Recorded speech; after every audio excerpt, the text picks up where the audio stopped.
Hello everyone, today we need to talk about Park Shin-hye's current project selection as a pattern, not as isolated titles, because the sequence of Dr. Slump, The Judge from Hell, and Undercover Miss Hong reveals a deliberate move away from being defined by one genre.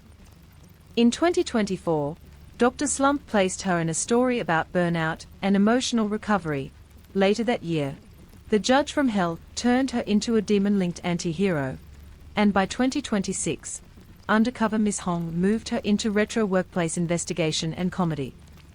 This sequence is important because Park Shin-hye's older public image was easy to summarize: romantic sincerity, emotional vulnerability, Hallyu familiarity, and accessible heroine energy. Her newer choices are harder to reduce.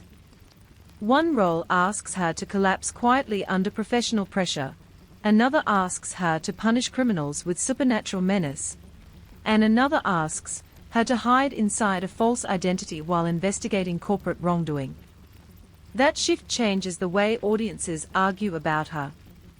In earlier years, fan debates often centered on chemistry, crying scenes, and whether her characters were too passive or too familiar. Now the conversation has more range. Viewers can debate whether she works best in healing drama, fantasy revenge, workplace comedy, or crime-driven narratives. That is a healthier kind of public conversation for a veteran actress, because it means her career is no longer trapped inside one question.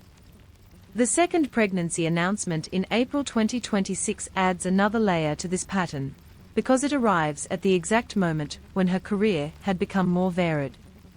Instead of stopping after a single comeback, she had built several different screen identities, making the question of her next project more intriguing rather than less. So the most interesting Park Shin-hye story right now is not simply family, not simply ratings, and not simply nostalgia. It is reinvention under real-life conditions. She is proving that an actress can marry, become a mother, return to leading roles, take genre risks, and still remain central to public discussion. The question now is whether her next chapter will deepen that reinvention, or turn it into a completely new standard for Korean actresses of her generation.